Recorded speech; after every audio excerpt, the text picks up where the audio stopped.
Today, we will be taking a look at a MiniSafe M54300 series that was sent in by a customer for repair.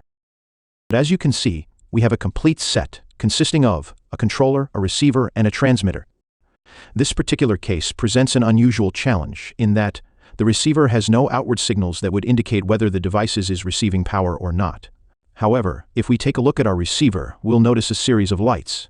The green light lets us know that the device is powered on, whereas the red light illuminates whenever there's a malfunction present within the unit. So essentially, the only thing that tells you anything about the controller and power is the receiver itself. This particular unit uses beams of light as a basis of operation. One malfunctioning light could cause the entire device to fail. So we'll take our infrared camera to inspect the light strip and, as you can see, all of the lights appear to be fully operational. This confirms that the transmitter is good, but we still need to verify that the receiver is functioning.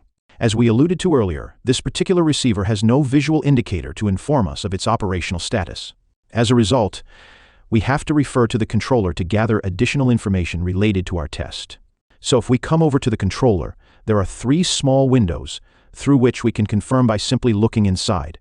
However, for demonstration purposes, we will open the panel up, and as you can see, both lights, green indicates that unit is receiving power and the red light indicates a blockage. The final test would be to block the beams of light by placing my hand between the receiver and transmitter, and as you can see, the blocked light is now active. It also shows that the alignment is off, which would be a natural occurrence in this case. The alignment light is a necessary component during the installation process. This can be further demonstrated by taking the transmitter out of alignment, and as expected, our alignment light is now active, in addition to the blocked light.